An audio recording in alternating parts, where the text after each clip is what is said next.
Steven, ¿tienes una pregunta, por favor? Con mucho gusto. Puedes activar audio o puedes escribir, no hay ningún problema. Bueno, entonces les decía nuevamente que me agrada mucho que estemos hoy reunidos aquí, precisamente porque pues la idea es que podamos finiquitar de la mejor manera en relación a este curso, que es un curso de primera matrícula, ¿cierto? Y que trae consigo pues unas herramientas importantes que podemos nosotros pues tener en cuenta para efectos de esa actividad que equivale en este caso 125 puntos. ¿Qué es lo que vamos a hacer el día de hoy? El día de hoy vamos a recordar un poco la teoría de manera muy superflua, ¿sí? De manera muy superficial. Primero que todo, quiero que me confirmen si me están escuchando, por favor. Sí, profe.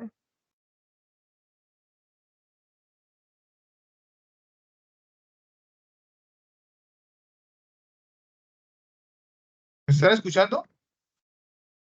Sí, profe.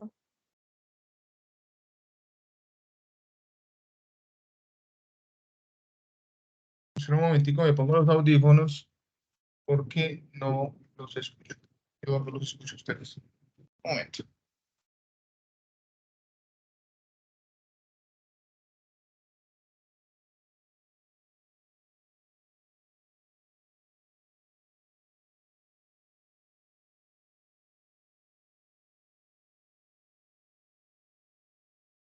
Mientras tanto, me pueden escribir un mensajito si me escuchan, mientras yo acomodo aquí.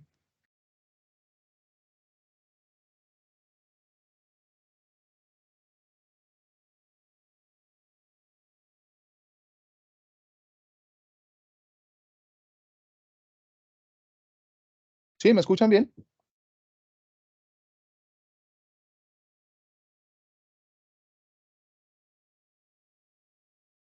Ok, vale. En el chat también me pueden decir si me escuchan, por favor. Notifíquenme los que Sí, profe, se escucha sí se bien. escucha, vale. Muchas gracias, María Camila, Diris y bueno, María Camila. Muy bien. Ok, muy bien, gracias.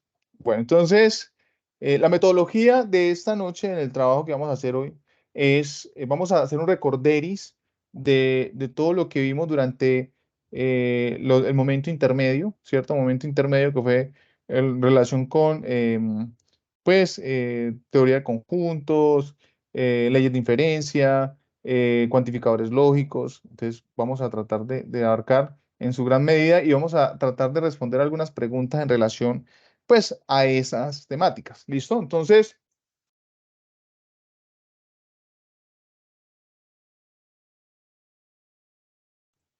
muy bien. Entonces, voy acá a compartir pantalla. ¿Listo? Entonces, un momento, por favor.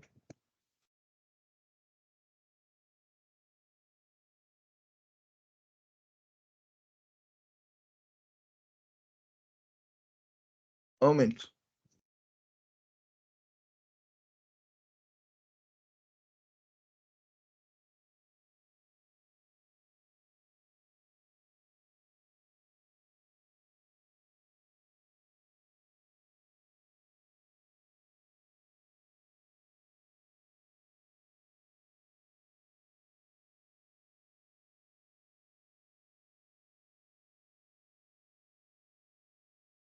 Ok.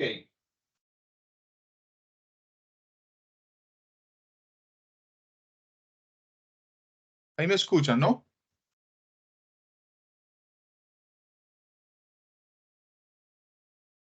Hola. Sí, profe. Sí, profe. Vale, muy bien. Ok, entonces, bueno, este taller pues lo denominamos como taller y ISIPAS de preparación POC. En la unidad 1, bueno, acá hay algo que tenemos que tener en cuenta y es, aunque yo manejo unidad 1, pues lo que vimos nosotros en la unidad 1 fue leyes de inferencia. Pero vamos a tocar acá como unidad 1 todo lo que fue teoría de conjuntos, porque fue una de las unidades que más se les dificultó a ustedes en términos de entrega, en términos de entender las problemáticas a esta situación. Entonces, pues, digamos, de alguna manera quiero hacer énfasis en esto, ¿no? Cuando estuvimos explicando lo relacionado con la teoría de conjunto, pues esta estaba relacionada a que era un conjunto de elementos o colecciones de los mismos que se caracterizaban por una generalidad, ¿cierto? Entonces, cuando hablamos de cosas, animales, personas o números, pues esta era una agrupación que se hacía en torno a esa generalidad. No podíamos agrupar cosas con animales porque las características no daban para que ese pues, conjunto se pudiera agrupar de esa manera, al no ser de que se hiciera lo que le mencionara que es el conjunto de cosas y animales, ¿sí?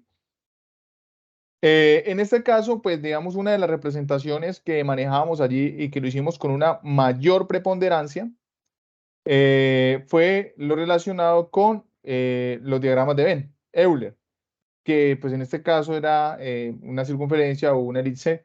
Si la deseábamos de esa manera, como deberíamos, digamos, de alguna manera, pues representarlo, ¿cierto?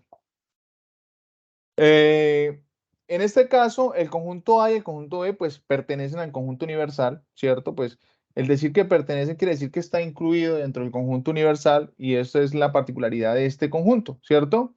Los elementos, pues en este caso hay que tener en cuenta una situación muy interesante y es que cuando hablábamos de relación de pertenencia, esa relación de pertenencia se daba entre elemento y conjunto, ¿sí? No podía ser entre conjunto y conjunto porque entre conjunto y conjunto es una relación de contenencia, ¿sí? Entonces, al haber esta relación de contenencia, digamos, de alguna manera, esos conjuntos pues estaban incluidos unos en los otros o no estaban incluidos en su efecto. Pero cuando hablamos de relación de pertenencia, estamos haciendo alusión a lo que tiene que ver los elementos y los conjuntos. ¿Listo? Entonces, por ejemplo, otra característica importante que subyace dentro de la teoría de los conjuntos era cómo poder nosotros determinar un conjunto. Y habían dos formas. Una de esas era por comprensión y otra era por extensión. Por comprensión básicamente era hablar de una generalidad, ¿cierto? En este caso, de los números o cualquiera uno de los elementos que pudiésemos nosotros determinar. Por ejemplo, en este caso tenemos los números pares mayores que 12 y menores que, mayores que 2 y menores que 12. Si ustedes, digamos, se pueden allí como fijar, hay un parámetro, ¿cierto? Son pares. Una condición 1, ¿cierto? Que son pares.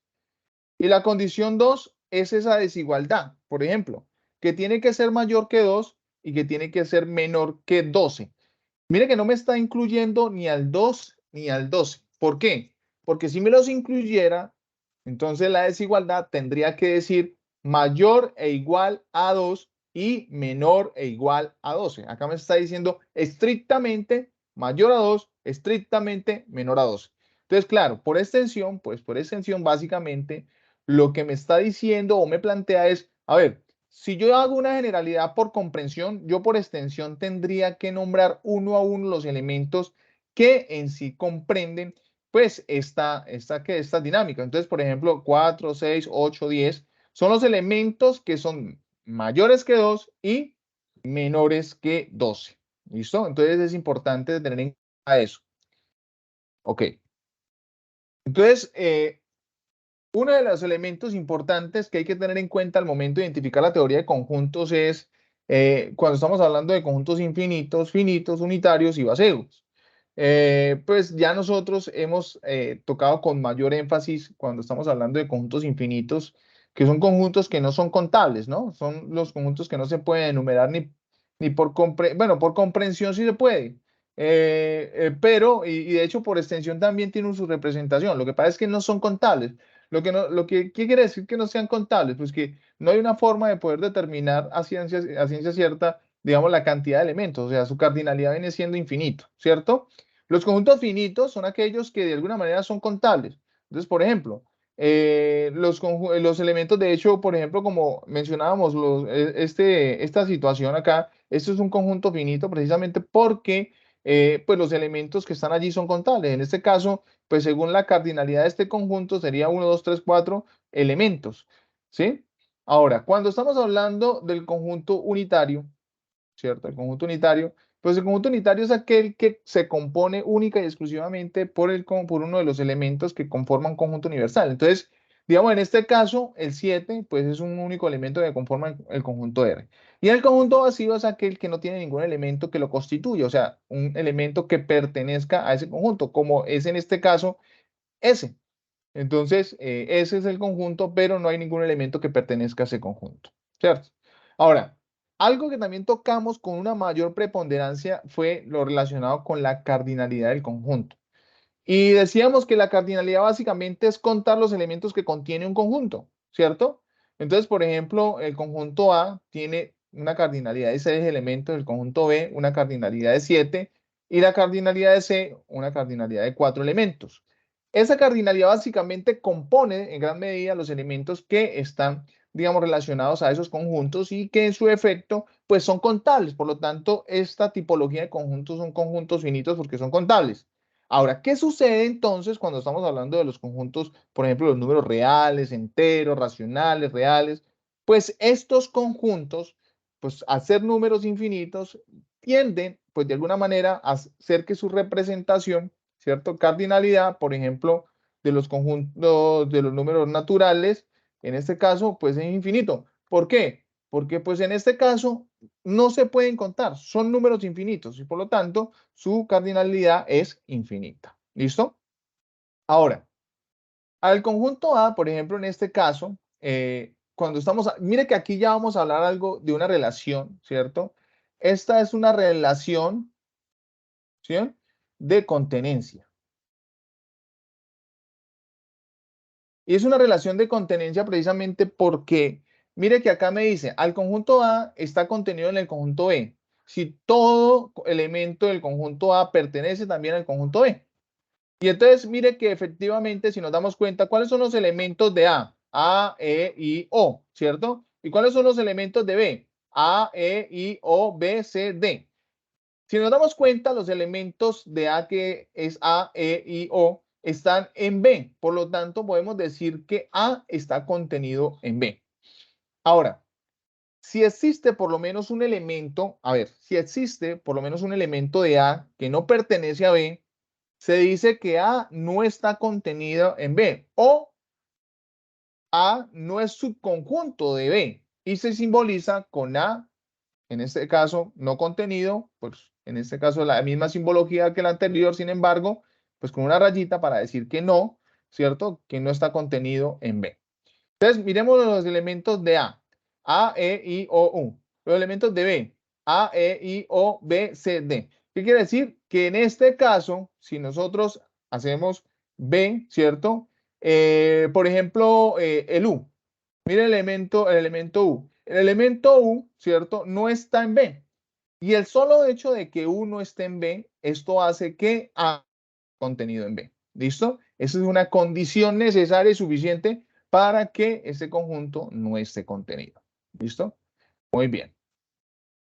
Entonces, esta va a ser una de las preguntas que posiblemente ustedes van a poder encontrar en el ejercicio que van a hacer a partir de mañana y el domingo, ¿cierto? Entonces, por ejemplo, el enunciado, dados los siguientes conjuntos, dice A, 2, 4, 6, 8, 10, y B, X tal que X pertenece a los naturales, ¿cierto? Y que son todos los X mayores e iguales a 1 y menores e iguales a 10, se puede afirmar que. Entonces, en este caso podemos ver lo siguiente. Si A es subconjunto de y además A está nombrado por comprensión. Bueno, vamos a ver B. Como todos los elementos de A están en el conjunto B, ¿cierto?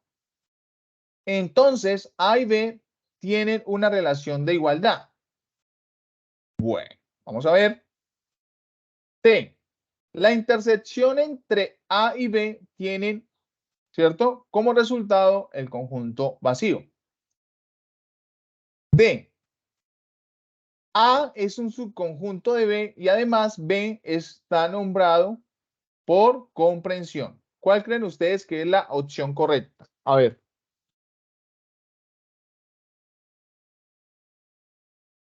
¿Qué me dicen? Yo creo que es la B. ¿Cómo?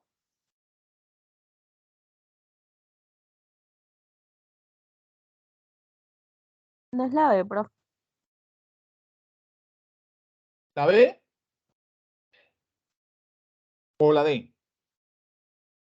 B. A ver, vamos a ver.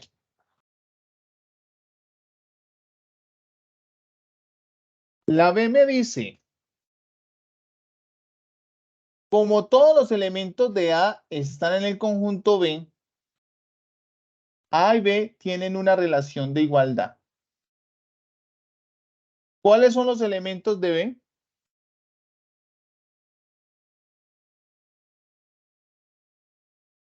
¿Quién me dice?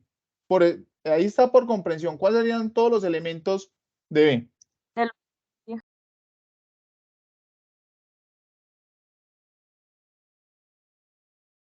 Bueno, ya vieron la respuesta, pero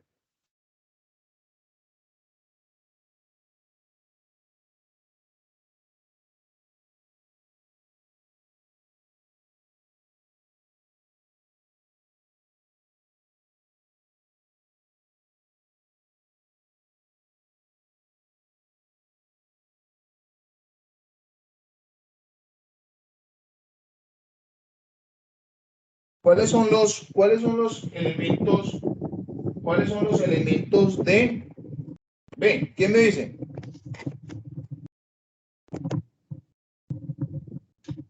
¿Cuáles son los elementos de B? ¿Sí me están escuchando?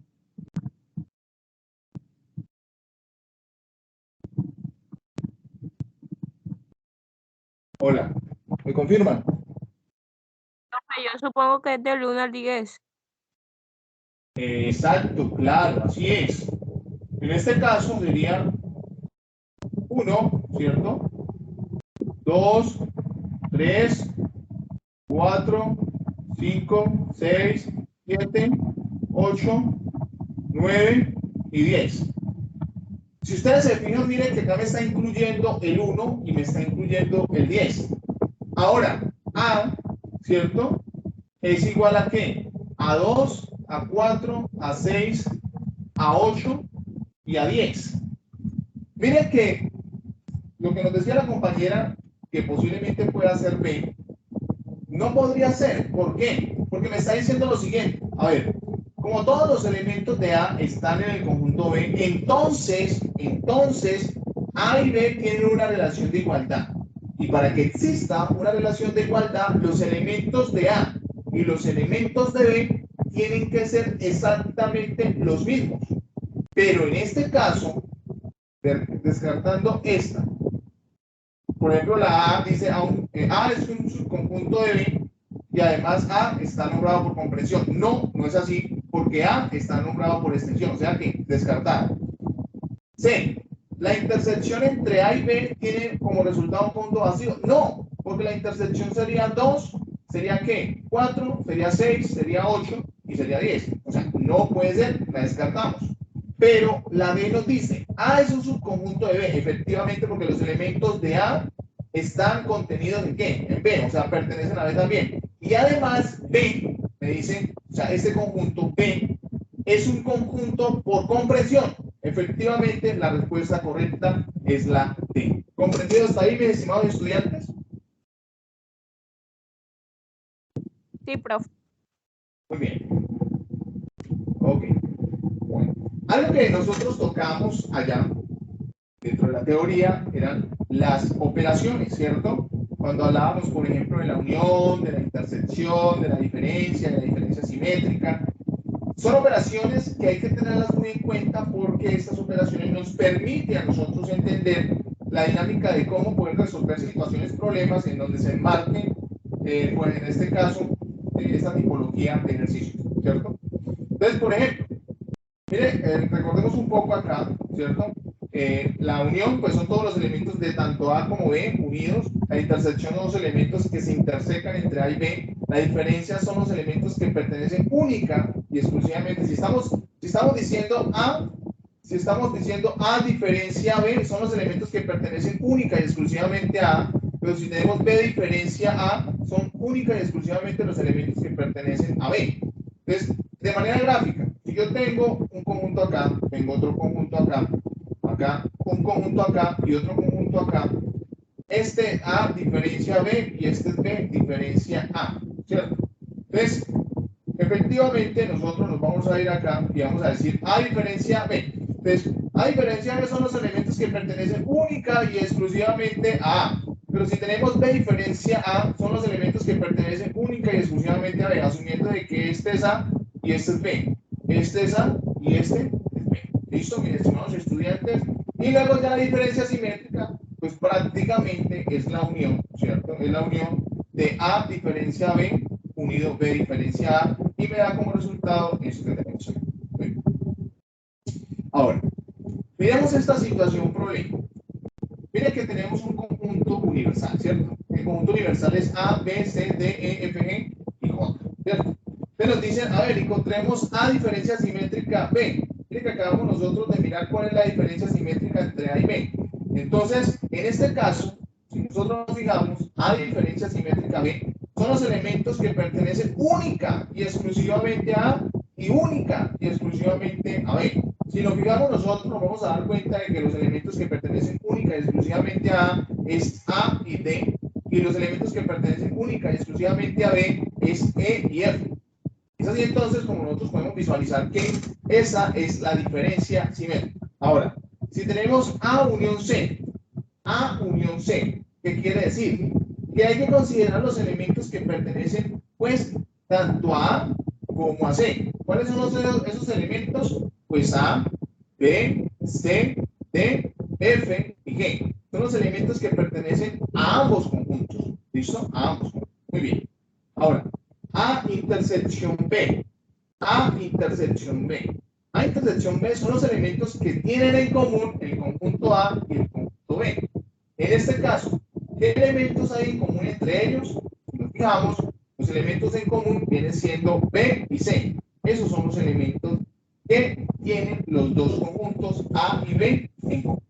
Ahora, si estamos hablando de B diferencia C, que fue lo que les acabé de explicar de manera muy superficial, es los elementos que pertenecen única y exclusivamente a B y no a C. ¿Sí? A B y no C sin considerar a A. En este caso, los elementos que pertenecen única y exclusivamente a B es B y E, porque C y F pertenecen tanto a B, pero a C también. Y pues D y G no entrarían dentro de esos elementos porque esos elementos pertenecen única y exclusivamente a C. Ahora, si tenemos B diferencia C complemento, bueno.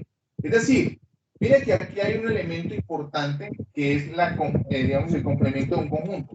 Y cuando hablamos del complemento de un conjunto, pues este a su vez me está diciendo, a ver, son los elementos que le hacen falta a ese conjunto para hacer el conjunto universal. Si decimos que B diferencia C es B y E, ¿cuáles serían los elementos que le hacen falta a ese conjunto para hacer el conjunto universal? ¿Quién me dice?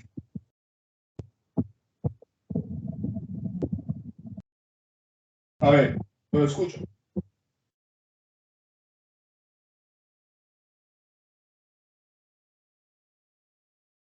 A ver.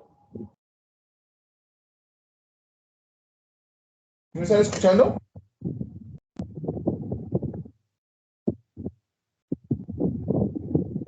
Hola. Se refiere. A ver. Si yo estoy hablando de B diferencia C, ¿cuál es B diferencia C? ¿Cuáles son los elementos de B diferencia C? B y E. B y E, muy bien. Y si estamos hablando del conjunto complemento, ¿cuáles serían los elementos que le hacen falta al conjunto B y C, B diferencia C, para hacer el conjunto universal? ¿Cuál sería? La F. La F nomás. La J, profe. ¿Qué más? La A, D, C, B. Claro, son todos los elementos adicionales. A, C, D, F, G y J. Son los elementos que le hacen falta a ese conjunto para hacer el conjunto universal. ¿Cuál es el conjunto universal? A, B, C, D, E, F, G, I. ¿Quién es B de diferencia C? B y E. O sea que tenemos que descartar este elemento y este elemento. ¿Cuáles le hacen falta? A, C, D, F, G y J. Son los elementos que le hacen falta a ese conjunto para hacer el conjunto universal. Muy bien. Entonces, mire que les van a salir este tipo de preguntas en relación a esa tipología, digamos, de temática en donde ustedes tienen que, digamos, de alguna manera, interpretar la afirmación y la razón. Y después con este tipo de preguntas, porque son muy lógicas. A ver, es así. Este tipo de pregunta consta de dos proposiciones, así, una afirmación y una razón. A ver. Unidas por la palabra ¿por qué? El estudiante debe examinar la veracidad de cada proposición y la relación teórica que las une. Para responder este tipo de preguntas debe leer toda la pregunta y señalar la respuesta elegida. Muy bien. Y así, el enunciado. Un conjunto por extensión presenta todos y cada uno de los elementos. ¿Por qué? Porque la intersección entre dos conjuntos se encuentran los elementos repetidos. A ver, voy a leerla nuevamente. Un conjunto por extensión presenta todos y cada uno de los elementos. ¿Por qué? Esa es la afirmación. Ahora viene la razón. ¿Por qué? En la intersección entre dos conjuntos se encuentran los elementos repetidos. Es decir, la primera afirmación es el primer enunciado es una afirmación y la otra es una explicación de esa afirmación, o sea, la razón de esa afirmación. Entonces, las respuestas son las siguientes. La afirmación y la razón son verdaderas y la razón es explicación correcta de la afirmación. 1. B. La afirmación y la razón, la afirmación y la razón son verdaderas, pero la razón no es una explicación correcta de la afirmación. Vamos a ver. Luego la C. La afirmación es verdadera, ¿cierto? Pero la razón es una proposición falsa. ¿Ok? Y D. La afirmación es falsa, pero la razón es una proposición verdadera. ¿Cuál creen ustedes que es la correcta? A ver, ¿quién me dice?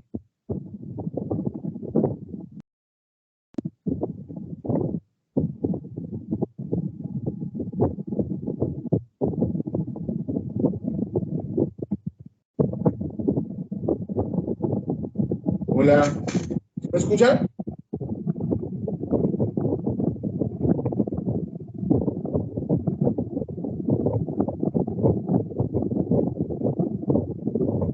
Hola. Participemos, muchachos. Así, digamos, de alguna manera no seamos, o sea, no sea correcta la respuesta, pero tratemos de participar. ¿Qué dicen Sí, ustedes? profe, es que estamos pensando, profe. ¿Están pensando?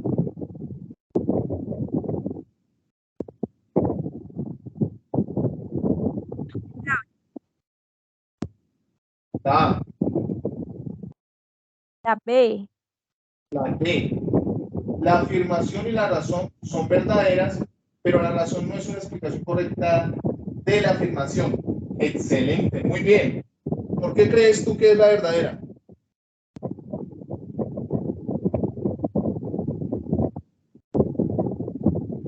No se repiten, profe. ¿Por qué crees tú que es la verdadera?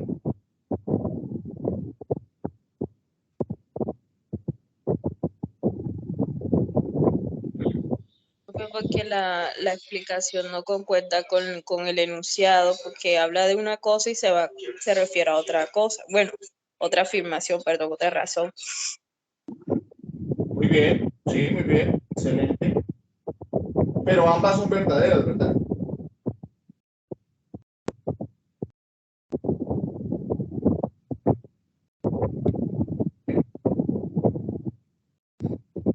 Bueno, este es un problema que yo expliqué en uno de los IPAs y era el siguiente, ¿no? En una clínica de la ciudad de Cali se presenta la siguiente distribución de médicos especialistas. 12 médicos son cardiólogos, ¿cierto?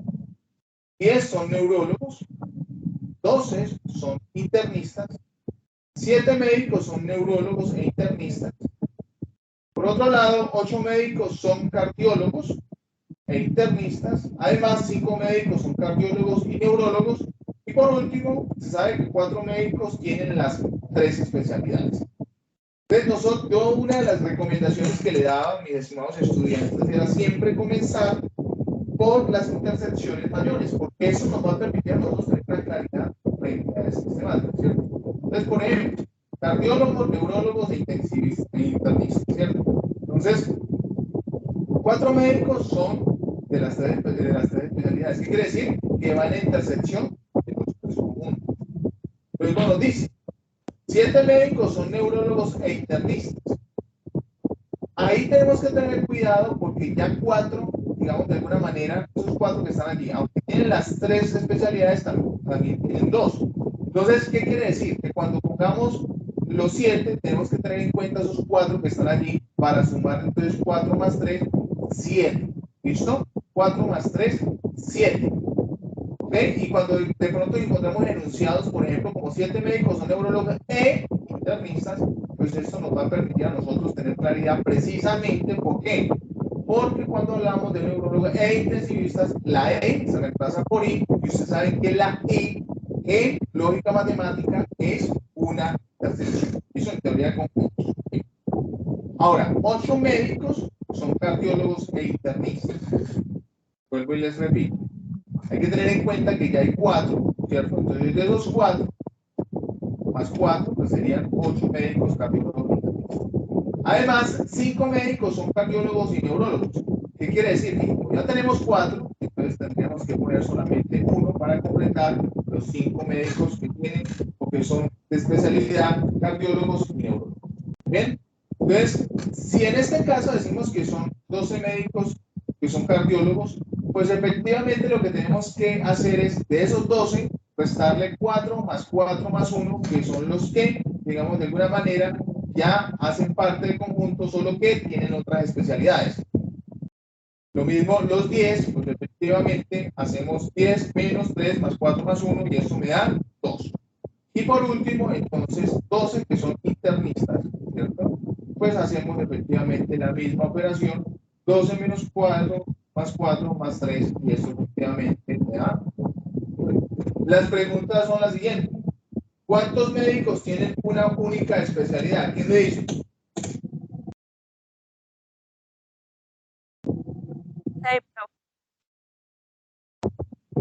6 médicos. 6. Bien, excelente. Ahora, ¿cuántos médicos son cardiólogos e intensivistas pero no neurólogos?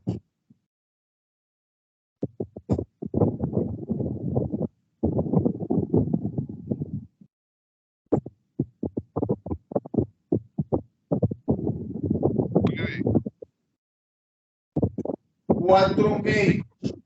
4 médicos. ¿Por qué?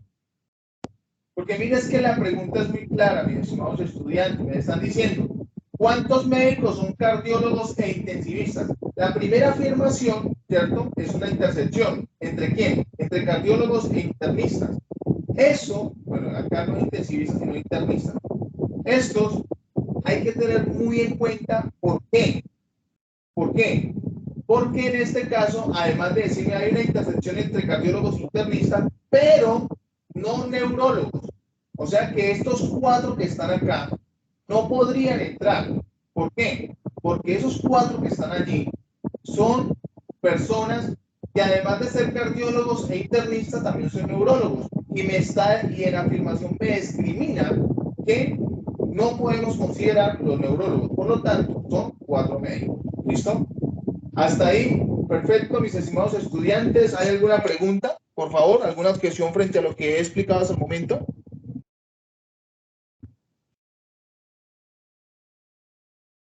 No, profe, todo bien. Ok, muy bien. Ahora vamos a tratar, yo le puse acá como en el orden de las unidades que más se les dificultó. la unidad 2 yo la denominé como métodos para probar variedad de argumentos, porque también consideré que fue una de las tareas que se les hizo un poco complejo, pero tuvo mayor rendimiento que la tarea número 2, en este caso, que fue la teoría de conjunto. Entonces, digamos, vamos a trabajar un poquito más frente a eso. ¿Listo? Entonces, cuando hablamos de proposiciones lógicas, ¿cierto? ¿Recuerdan ustedes? Habían dos... Nico, Señor, se escucha como un abanico cuando está hablando. No se escucha bien, no se entiende bien lo que habla. ¿ahí me escuchan bien? Ahora sí. Ok.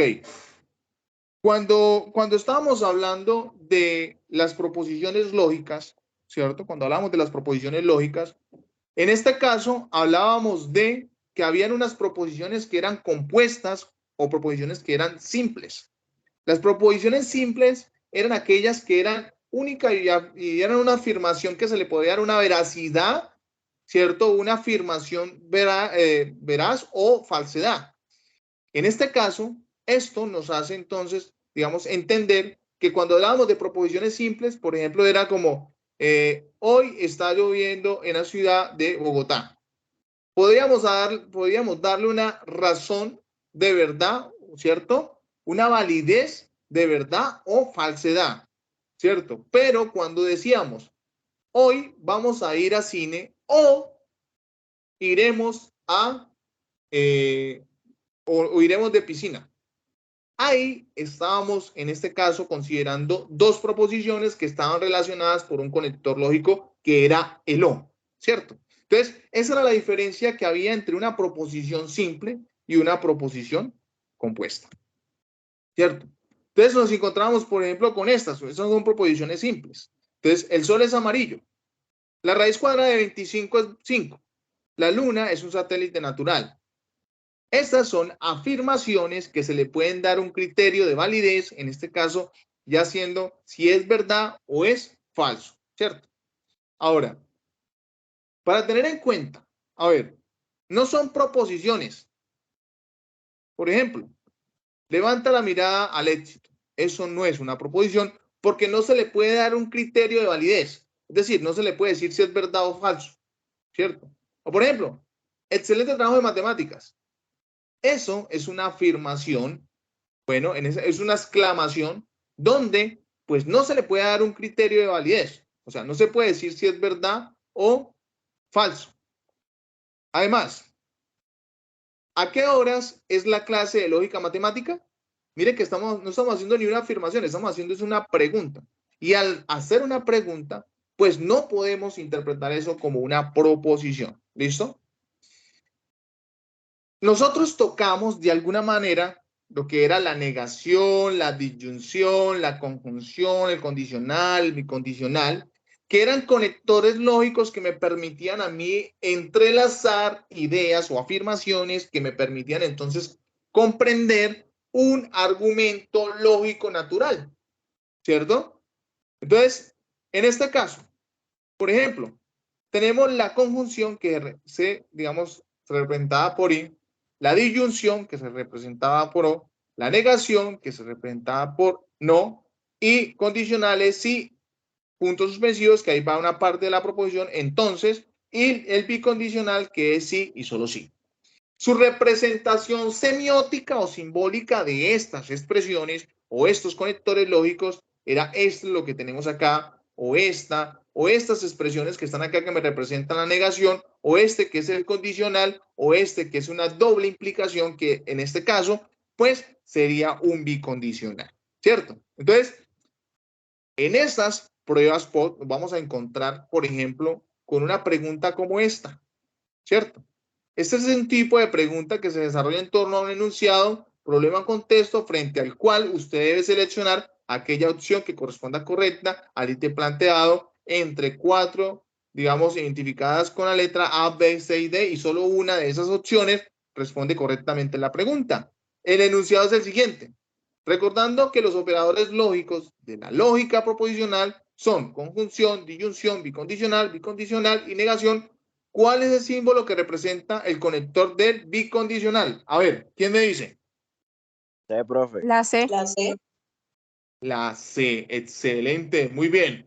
Miren, son cositas tan fáciles que posiblemente si nosotros no tenemos a la mano, afortunadamente esta es una prueba que para este periodo no tiene reconocimiento facial. Entonces ustedes de alguna manera pueden tomar apuntes digamos, nota de los apuntes que han tenido en cuenta al momento de realizar las actividades y esto les va a servir mucho. Pero si se hubiese tenido reconocimiento facial, ustedes no se podían ni mover ni salirse de donde estaban haciendo la prueba porque automáticamente se cerraba. Entonces, es una ventaja abismal, importante, interesante. ¿Listo? Muy bien. Ahora, un argumento. ¿Cómo nosotros, de alguna manera, pues podríamos nosotros determinar un argumento, ¿cierto? Un argumento. Y le decíamos de la siguiente manera. Si se programan actividades académicas, entonces, ¿cierto? Se programan las Olimpiadas Deportivas, por lo tanto, los estudiantes no estarán activos o los estudiantes bajarán su rendimiento académico. ¿Listo? Entonces, es importantísimo, mis estimados estudiantes, identificar los conectores o operadores lógicos que tenemos allí, ¿cierto? No sin antes mirar cuáles son las proposiciones lógicas que están acá. Entonces, vamos a identificar como la proposición P esta, ¿cierto? Que es, se programan actividades académicas, ¿cierto? La proposición Q, se programan las Olimpiadas Deportivas. Entonces, en este caso, esta es la proposición Q, ¿cierto? Ahora, los estudiantes estarán activos. La proposición R, pero en este caso, esta proposición R es negada, ¿cierto? Porque hay un no. Y ahora, la proposición S, los estudiantes bajarán su rendimiento académico, en este caso, la proposición S, ¿cierto? Entonces, mira lo interesante de esta conformación, de este argumento, porque eso está en un lenguaje, ¿cierto? Natural. Eso es un lenguaje natural. Ahora vamos a llevarlo a un lenguaje formal o simbólico, ¿cierto? A un lenguaje normal o simbólico. ¿Cómo podríamos decir entonces nosotros? P, ¿cierto? Entonces Q, ¿por qué? Porque se programan actividades académicas, entonces se programan las Olimpiadas Deportivas. Por lo tanto, mire que por lo tanto ya acá hay una conclusión, mis estimados estudiantes. Por lo tanto, en conclusión o en consecuencia, ¿cierto? Los estudiantes no estarán activos y por eso en este caso ponemos como negación de R. O, mire que acá tenemos el conector O, los estudiantes bajarán su rendimiento académico. Ve lo interesante de poder nosotros discriminar por cada una de las proposiciones que conforman un lenguaje natural y llevarlo y hacer esa transposición a un lenguaje simbólico, semiótico. Entonces es importante tener claridad frente a eso y esto que estoy tocando hoy lo he tocado en cada uno de los CIPAs y talleres que se han dado en relación a esta temática, mis estimados estudiantes. Entonces nos vamos a mirar, ¿cierto? Por ejemplo, ¿qué es una tabla de verdad? Pues una tabla de verdad que nos permite a nosotros generar un argumento lógico, ¿cierto? Que pues está compuesto por proposiciones simples y compuestas, ¿cierto? Y que me permite a mí de alguna manera sacar una conclusión en relación pues a un argumento lógico, ya sea de esa transposición de lo natural a lo semiótico. Entonces, por ejemplo, tenemos esta tabla de verdad, que es una tabla que está relacionando dos proposiciones y que me muestra en definitiva, por ejemplo, qué me implica decir de una negación, ¿cierto? ¿Qué es esta? Pues si yo tengo que es una negación, pues la negación de P, pues es lo contrario de lo que tengo. Entonces, si yo tengo verdadero, verdadero, falso, falso, pues sería ¿qué? Falso, falso, verdadero, verdadero. Si yo tengo un condicional, ¿cierto? Que es el y, prácticamente lo que me dice, a mí lo que me dicen, en este caso, la conjunción, es que si yo tengo dos proposiciones que son verdaderas, digamos, el resultado de esa conjunción siempre va a ser verdadera. De lo contrario, ¿cierto? Todas van a ser falsas. Y yo no necesito aprenderme la tabla, simplemente conocer esa generalidad de la conjunción que sí. Ahora, la disyunción me dice que solo basta, ¿cierto? Solo basta que ambas sean falsas para que esta, digamos, de alguna manera, pues sea totalmente falsa, de lo contrario, todas son verdaderas, ¿cierto? Ahora, en un condicional me dice pues la tabla de verdad y es que nunca podemos partir de una verdad para llegar a una falsedad. No podemos partir de esa manera. No lo podemos hacer porque, digamos, sería una falsedad. De lo contrario, todo sería verdadero. Si tú partes de una verdad y llega a una verdad, es verdadero. Si partes de una falsedad y llega a una verdad, es verdadero. Si parte de una falsedad y llega a una falsedad, es verdadero. Caso atípico de lo que sucede cuando estamos hablando de un bicondicional. Cuando hablamos de un bicondicional, prácticamente lo que estamos diciendo es que ambas van a ser verdaderas o cuando ambas son verdaderas o cuando ambas son falsas. De lo contrario, todo va a ser falso. Y eso es importantísimo. Miren que no necesito aprenderme las tablas para saber esa generalidad y con ello entonces cumplir cualquier situación atípica dentro de un desarrollo de un ejercicio específico. Listo. Entonces, por ejemplo, algo que hay que tener en cuenta al momento de identificar una tabla. Primero que todo, miren que acá están los pasos, ¿no? Yo le pongo acá P1, que es identificar las proposiciones simples del argumento. Eso es lo primero que hay que hacer, ¿cierto?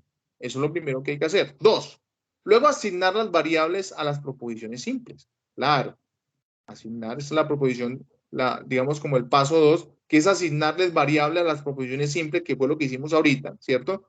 Asignarle P, Q, R, S, ¿cierto? Luego 3, obtener la traducción simbólica del argumento, es decir, lo que se hizo como paso 3, que en este caso era llevar de lo natural a lo simbólico, y eso lo hicimos sin ningún problema, ¿cierto?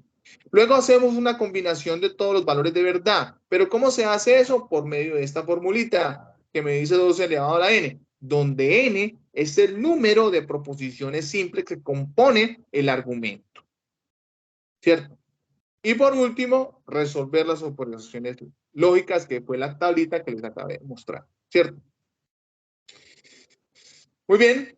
Entonces, en este orden, una tabla de verdad puede tener como resultado o una tautología cuando todas son verdaderas, o una contradicción o absurdo cuando todas son falsas, o una contingencia, ¿cierto? Cuando hay una mezcla de verdad y falsedad. ¿Listo? Entonces, es importantísimo que tengamos en cuenta esos elementos, ¿cierto?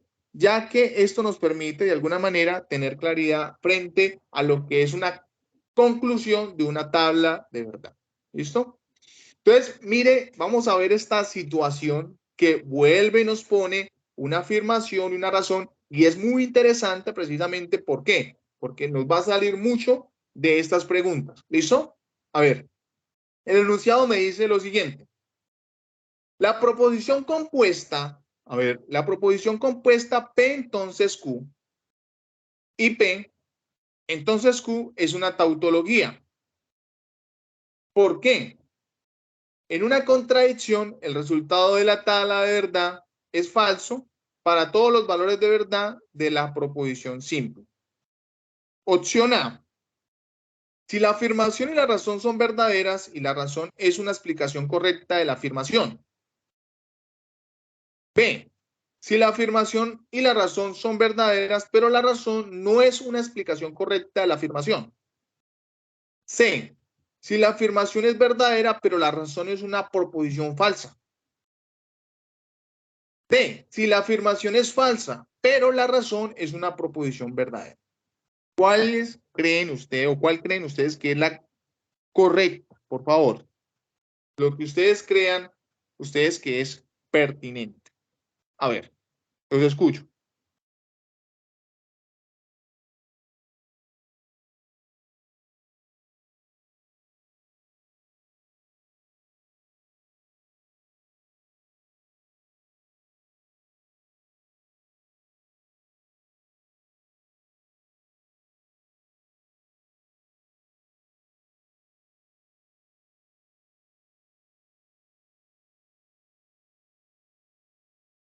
¿Me están escuchando? Por favor, ¿me pueden confirmar? Sí, profe. Gracias, muy amable.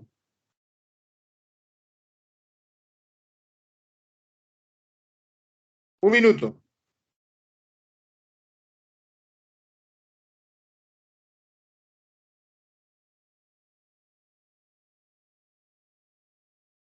Alguien que se arriesgue.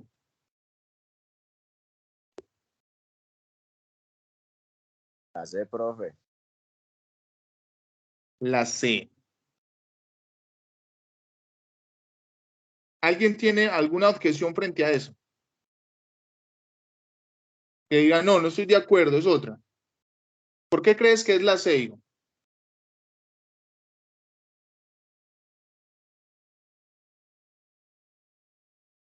Porque dice que es tautología, profe. O sea, la proposición la proposición no es una tautología, la inicial. Sí, profe, sí es. Sí es una tautología. Tú dijiste la C. Si la afirmación es verdadera, pero la razón es una proposición falsa. O sea que tú consideras que la contradicción, en una contradicción el resultado de la tal verdad es falso para todos los valores de la verdad de una proposición simple. Diría que sí, pero ya me hizo dudar en la forma en como lo dijo. ¿Quién otro tiene alguna respuesta frente a esa? Interactuemos. Propongamos, digamos, la idea aquí es que este taller pues, nos sirva a nosotros para equivocarnos, porque donde no se deben equivocar es cuando hagan la evaluación, que son 125 puntos. Aquí es donde tenemos que equivocarnos. A ver, miremos esta tabla de verdad. A ver, en este caso, P entonces Q y la última que es P. Es una tautología. Bueno, efectivamente, entonces la proposición es una ¿qué? Es verdadera, ¿cierto? La proposición es verdadera.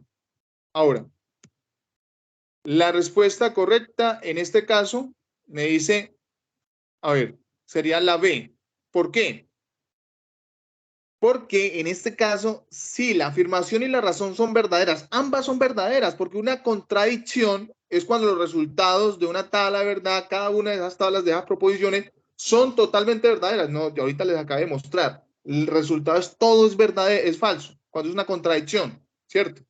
Pero me dice, pero la razón no es una explicación correcta de la afirmación. Claro, no implica nada. O sea, el hecho de que P entonces Q y P entonces Q es una tautología, no tiene nada que ver con que una contradicción es el resultado de la tabla de verdad y es falso para todos los valores de la verdad de una proposición simple. No tiene nada, absolutamente nada que ver, porque una contradicción es totalmente diferente a una tautología, mis estimados estudiantes. Por lo tanto, la respuesta correcta es la B. Listo. ¿Comprendido hasta ahí?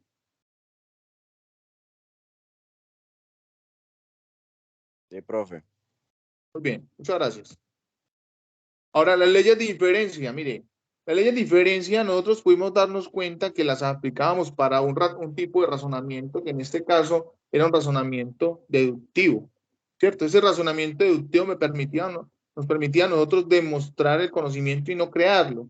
Entonces, teníamos el modus ponens, el modus tollendo tollens, el silogismo hipotético, el silogismo disyuntivo, constructivo, adjunción, exportación, simplificación, silogismo destructivo, adición, importación y reducción al absurdo. Cualquiera de esas leyes son tautológicas. ¿Por qué? ¿Qué quiere decir que sean tautológicas? Que al momento de yo ubicarlas en la tabla de verdad, pues me va a dar todos los valores de verdad y por lo tanto es una demostración que ha sido previamente establecida y demostrada. Por lo tanto, podríamos decir entonces que esas leyes que están allí son totalmente verdaderas. ¿Listo? Son totalmente verdaderas.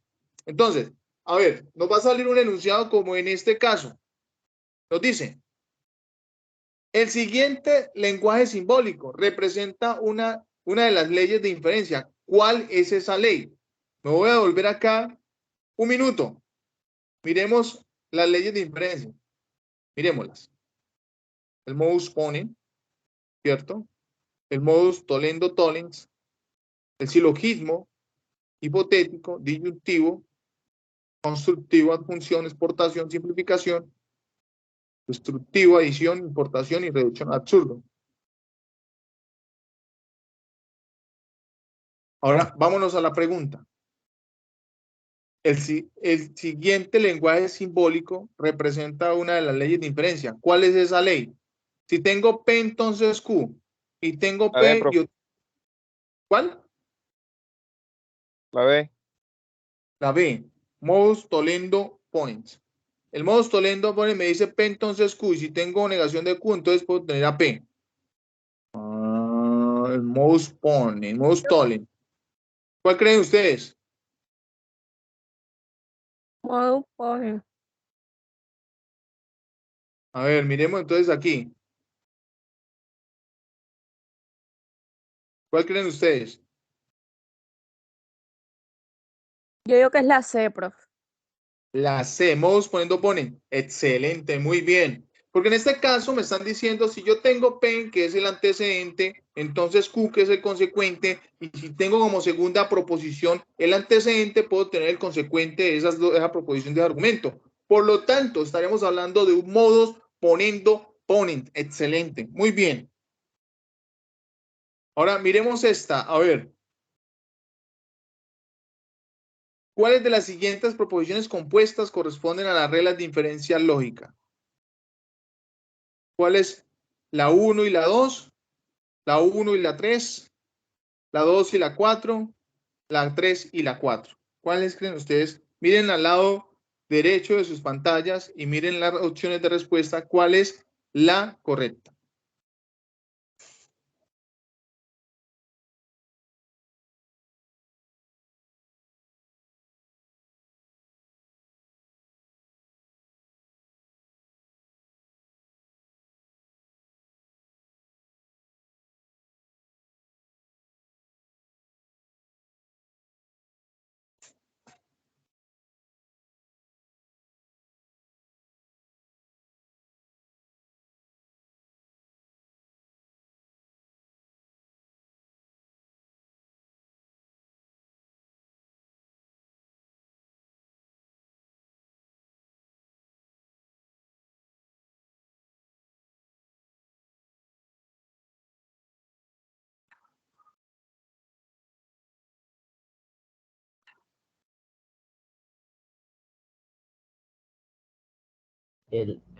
Profe, yo digo que las C 2 y 4 son correctas. 2 y 4 son correctas. ¿Quién otro tiene alguna objeción diferente frente a lo que dice la compañera?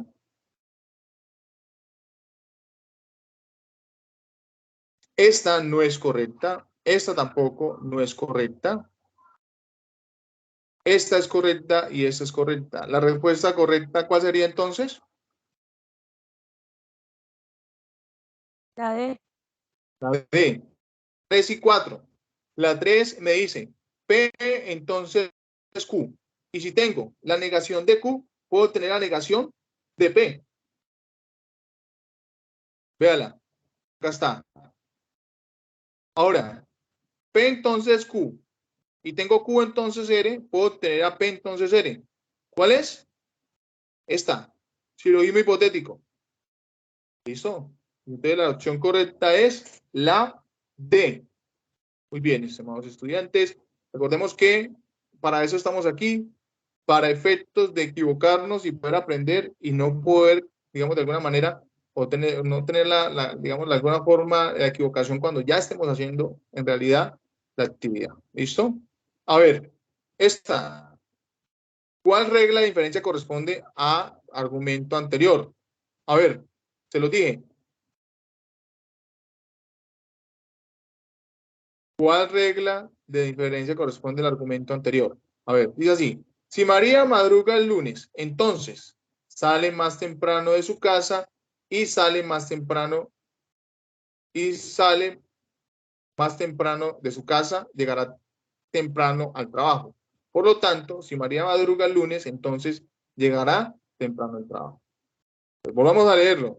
Si María madruga el lunes, entonces sale más temprano de su casa. Si sale más temprano de su casa, llegará temprano al trabajo. Por lo tanto, si María madruga el lunes, entonces llegará temprano al trabajo. ¿Cuál es la representación o, en este caso, la ley que se está utilizando aquí?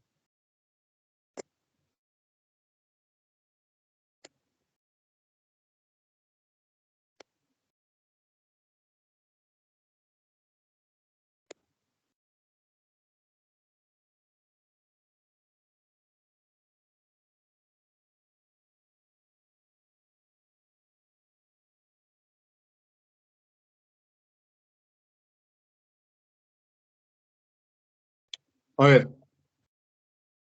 Entonces comenzamos. María madruga el lunes, ¿cierto? Q, sale más temprano de su casa.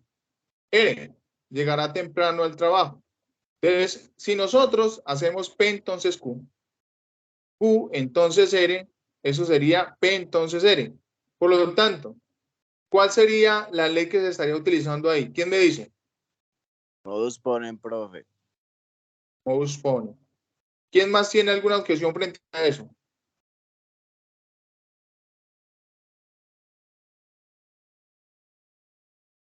Yo digo que no Lo- porque está negado.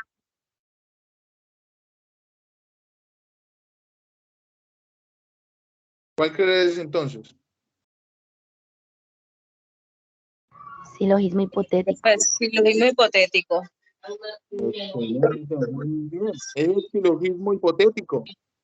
En ese caso, entonces, la opción correcta es la B. Por lo tanto, esa sería la correcta. Muy bien, excelente. Y nos vamos Ojo, con muestra los de- cuantificadores. Señora,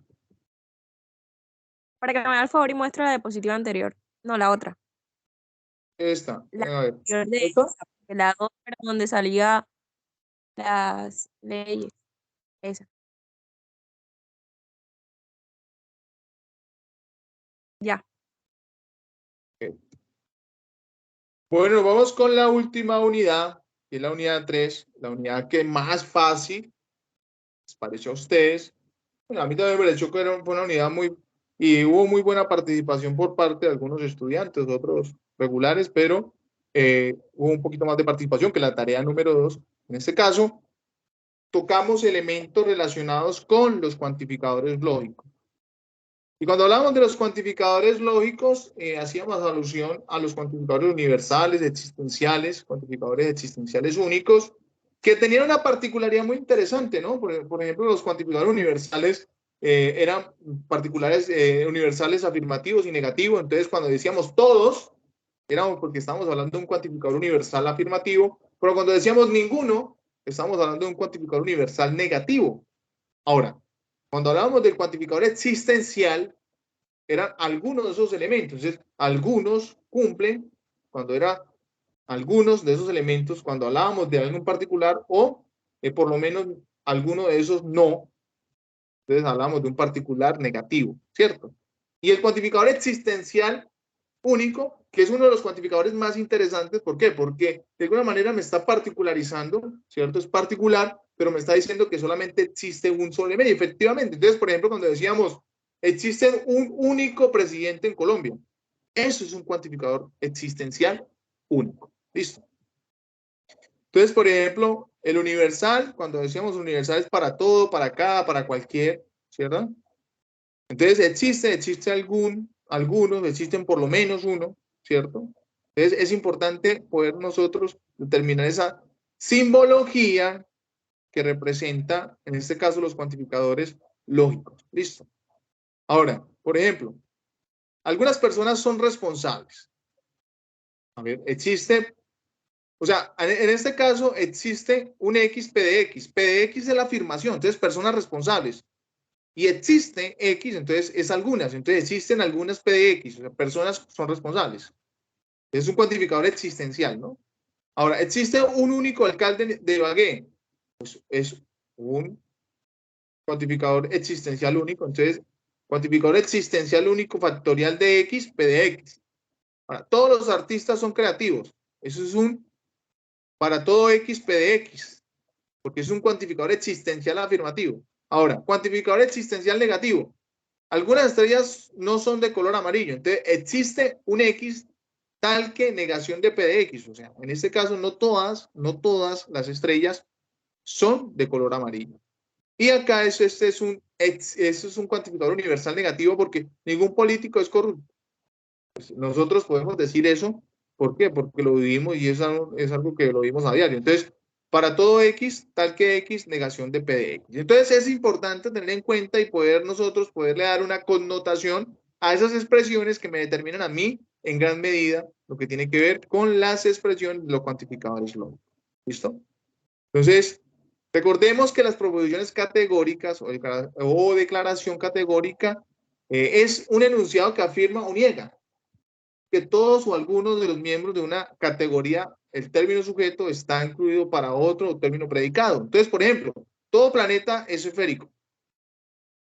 Algunas motos BMW son fabricadas en Alemania, ¿cierto? O no, perdón, no son fabricadas en Alemania. Entonces, cuando identificamos una proposición, ¿cierto? La identificamos su cuantificador, su sujeto, su cúpula y su predicado. Entonces, el cuantificador es todo, ninguno, alguno. El sujeto es de quien se habla, el sujeto, ¿cierto? Indica quién realiza la acción o de quien se dice algo. La cúpula es como el verbo, ¿cierto? Es como la acción. Es, son, era o era, ¿cierto? Y el predicado es la afirmación o se niega del sujeto de quien se habla. O sea, el sujeto y el predicado tienen una relación por medio de la cúpula, que en este caso es la acción que genera el sujeto con respecto a alguna acción en particular. Y el cuantificador es lo que me cuantifica a mí en última, ¿cierto? Entonces, en este caso vamos a traer a colación esta situación que tenemos acá, ¿cierto? Entonces, algunos estudiantes, me dicen, algunos estudiantes de la UNA son menores de edad. Identifique tanto el cuantificador como su cualidad. A ver, o su cúpula. Algunos estudiantes de la UNA son menores de edad. ¿Cuál es su cuantificador y cuál es su cúpula? ¿Quién me dice? Algunos, ¿La qué? algunos el cuantificador y Ajá. la cualidad es son. Entonces, ¿cuál sería Sería la respuesta 1 correcta? y 3. 1 y 3 sería la O B. sea, ¿no? Ah, ok, muy bien. A ver, mira. A ver, vamos a ver. 2 y 3. No, es. Sí, No, es pero la C. 2 y 3, que es 1 y algunos. 3. Exacto. Entonces, muy bien. En este caso hay que tener en cuenta, así como lo hizo la compañera, el análisis. ¿Por qué? Porque hay que identificar entonces el cuantificador y la cualidad o cúpula, ¿cierto? Entonces, en este caso es importantísimo precisamente porque nos podemos confundir al momento de identificar las dos características que me determina a mí la categorización de esa proposición. ¿Listo? Ahora, una de lo que sí les dio un poquito durito era identificar en el cuadro de oposición qué tipología de clasificación de proposiciones categóricas era. Entonces, por ejemplo, es de tipo A cuando todo S es P, es de tipo E cuando ningún S es P, o sea, es un cuantificador universal negativo, es particular afirmativo de tipo I y es particular negativo de tipo O. ¿Ok? Entonces, traíamos a colación este cuadro, ¿no? Todo S es P, universal afirmativo, ningún S es P, universal negativo, particular negativo es O y algunos S no son P, es una parte, perdón, algunos S son P, en este caso un particular afirmativo. Y pues digamos, si tenemos una proposición aquí, ¿cierto? Y tenemos otra proposición aquí, quiere decir que efectivamente son contrarios. Si tenemos aquí otra aquí, quiere decir que son alternos. Si son de tipo A y de tipo O, contradictorios. Si son de tipo E y de tipo O, subalternos. Si son de tipo I y tipo O, es sus contrarios. ¿Listo? Entonces, para que lo tengamos en cuenta, mis estimados estudiantes. Bueno, pero de hecho acá hay un ejercicio, ¿no? Entonces, algunos médicos son especialistas, ningún médico es especialista. ¿Qué quiere decir? Que son contradictorios. Entonces, vamos a ver. Ningún estudiante del primer periodo matricula proyecto de grado. Identifique la clase de la proposición categórica. A ver, si es universal, si es particular, si es negativa o afirmativa. ¿Cuál es? Ningún estudiante del primer periodo matricula proyecto de grado. A ver. Como dice ninguno, es universal, pro. Ajá. Universal y negativa. La 1 y 3. Excelente, muy bien. En este caso, pues, aquí podemos identificar que efectivamente es una universal, pero en este caso es negativa. ¿Por qué? Porque estaríamos hablando de que ninguno de esos estudiantes del primer periodo matriculan proyecto de grado. Excelente, muy bien. Ahora, cuando estamos hablando del razonamiento deductivo e inductivo, que es una teoría muy hermosa, ¿cierto? Donde nos permite a nosotros reconocer cuando un razonamiento es deductivo. Precisamente, mis estimados estudiantes, cuando estuvimos trabajando leyes de inferencia, pudimos darnos cuenta de que ese es un tipo de razonamiento que es deductivo. ¿Por qué? Porque el razonamiento deductivo no nos permite a nosotros crear conocimiento, nos permite demostrar el conocimiento. ¿Listo? Por eso partimos, ¿cierto?, de lo general y llegamos, digamos, a lo particular. Pero un razonamiento inductivo, partimos de particularidades y tratamos de llegar a generalidades. Por lo tanto, la diferencia entre un razonamiento deductivo e inductivo es que el deductivo no crea conocimiento, pero el inductivo sí me permite a mí crear conocimiento, porque además de que, digamos, de alguna manera nos permite a nosotros partir de particularidades, pues por ensayo y error podemos crear muchas cosas que pueden ser generales y pueden ser creíbles a partir de una experimentación. Normalmente el razonamiento inductivo lo hacen mucho los que estudian ciencias. ¿Por qué? Porque ellos utilizan mucho lo que es el tema de laboratorios y los laboratorios pues tienen mucho ensayo y error. ¿Listo? Entonces, por ejemplo, determinar el razonamiento si es inductivo o inductivo. Entonces, los atletas tienen buen físico. Katharina Ibargüen es un atleta. Por lo tanto, Katharina Ibargüen tiene un buen físico. En este caso es un razonamiento deductivo porque sabemos que los atletas, por ser atletas, tienen un buen físico. Y pues Katharina Ibargüen es un atleta. Por lo tanto, en conclusión, pues Katharina Ibargüen tiene buen físico, ¿no? Entonces, ahora, un alemán va a un restaurante peruano y la comida es deliciosa. Otro día va a un restaurante mexicano y la comida es deliciosa. Finalmente, concluye que la comida latinoamericana es deliciosa. Mire que, aunque fue solamente a 2 países, ¿cierto? Él no puede sacar la conjetura porque son particularidades. Él saca la conjetura de que porque fue a Perú y fue a México, probó la comida, quiere decir que toda la comida en Latinoamérica es buena. Y no es así, porque son especulaciones y probabilidades que no se pueden, digamos, sacar solamente de particularidades sencillas, ¿cierto? Entonces, este es un razonamiento inductivo. ¿Listo? Listo, mis estimados estudiantes. Prácticamente con esto estaríamos finalizando, digamos, la actividad del día de hoy, ¿cierto? Yo les voy a compartir ahorita un enlace de quizzes para que ustedes lo hagan, ¿cierto? Para que ustedes practiquen, ¿cierto? Para que ustedes practiquen lo relacionado a la prueba. Hagan, son apenas 15 preguntitas, la pueden hacer. Es importante que lo hagan para que practiquen, digamos, de alguna manera la tipología de preguntas que van a salir allí, ¿cierto? Algo que quiero que tengan en cuenta es, muchachos, esta actividad se encuentra en el entorno de evaluación y se denomina como posttarea, evaluación POC, cuestionario, digamos, en este caso, de evaluación. Acá tenemos algo muy interesante y es que es una actividad individual, equivale el 25%, es decir, 125 puntos, tiene 20 preguntas, tiene un tiempo de presentación de 90 minutos, prácticamente 1 hora y media, ¿cierto? Un intento nomás, un intento. ¿Sí? Y la realimentación es automática, es decir, ustedes terminan y saben cuánto puntaje se sacaron de una vez. ¿Listo? ¿Cuánto puntaje se sacaron de una vez? Entonces, cuando comiencen a hacerla, traten de hacerla con la mayor, digamos, concentración, saquen el espacio, 1 hora y media. Entonces es importante que hagan ese ejercicio. ¿Listo? Bueno. A ver, elementos y recomendaciones para tener en cuenta, mis estimados estudiantes. Contar con una buena conexión a Internet. Contar con un tiempo disponible, digamos, lo suficiente para la prueba. Ante cualquier situación presentada, tomar pantallazos. ¿Por qué eso es importante? Porque resulta de que ustedes me pueden escribir, profe, es que se me presentó un problema con la plataforma y mire que no miraba bien la pregunta, no se miraba bien, habían unos errores, pero se queda en el plano de la descripción y no hay evidencia. Entonces, traten de sacar el pantallazo o la foto donde se mire el problema y me escriben al correo interno del campo manifestándome esa situación. ¿Listo? Y con eso se le puede dar otra oportunidad.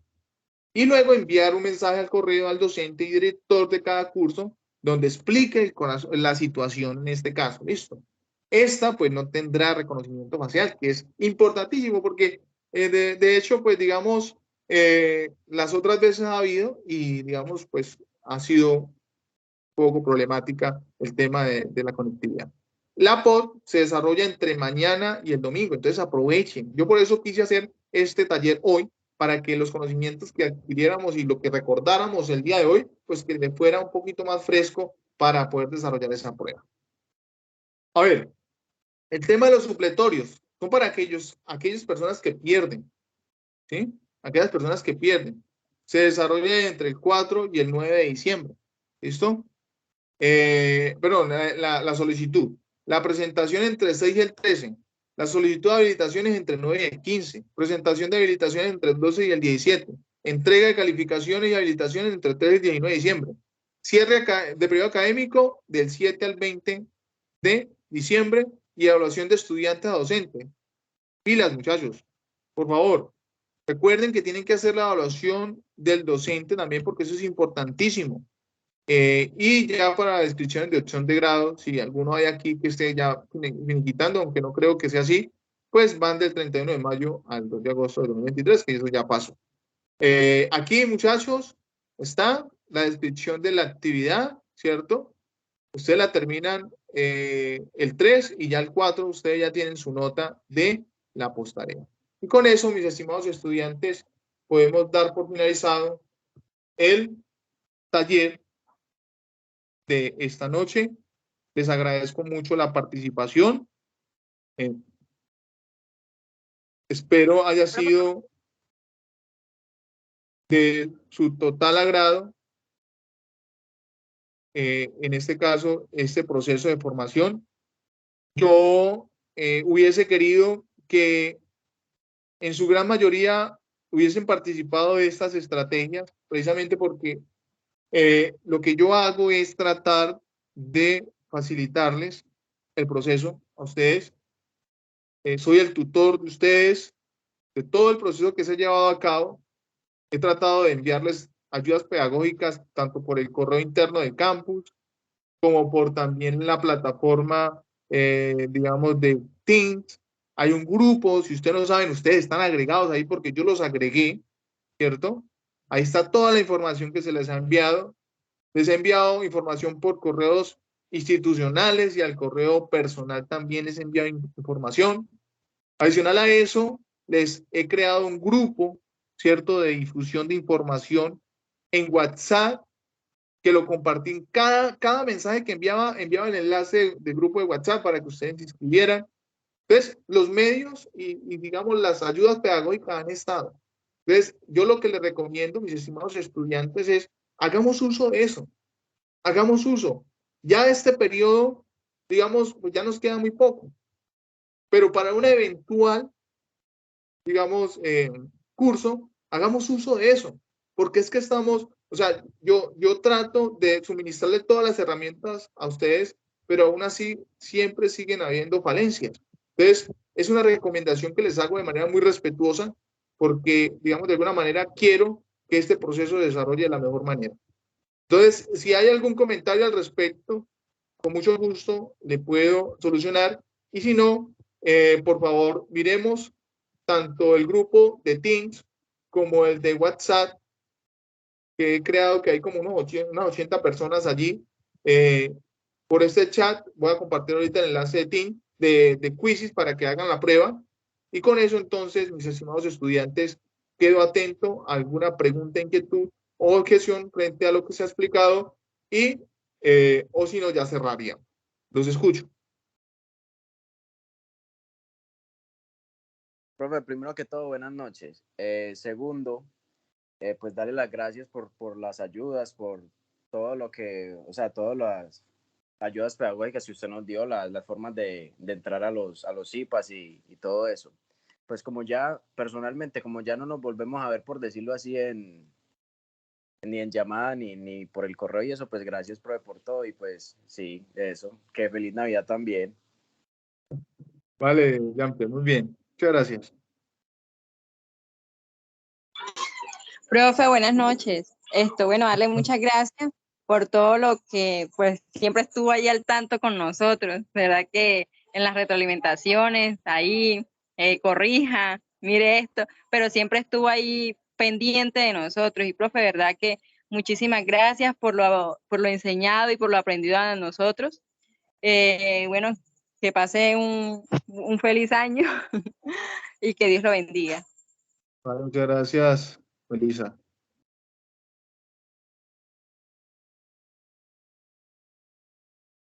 Bueno, entonces, no siendo más, si no hay más preguntas, igualmente les deseo muchos éxitos en esa prueba que viene, que se desarrolla el día de mañana y el domingo. Si les llega a presentar alguna situación atípica, por favor me escriben por el correo interno del campus, ni por WhatsApp, por el correo interno del campus. Yo voy a estar muy pendiente del correo para efectos de dar solución frente a alguna situación que sea de orden, digamos, pues, que no sea tan como que es que se me cayó el computador y que no pude regresar, o es que se me mojó, bueno, en fin, que no tiene justificación, que hay otros medios de solución. Siempre hay que buscar una alternativa de solución, mis estimados estudiantes, por supuesto, estaré allí para cualquier cosa, cualquier pregunta, inquietud. Que tengan una excelente noche, cuídense mucho y estamos en contacto cualquier cosa, mis estimados estudiantes. Que tengan una feliz noche. Chao, chao. Chao, profe, muchas gracias. Listo, profe, Chao. gracias, hasta luego. Hasta luego. Chao, profe. Chao, hasta luego todos.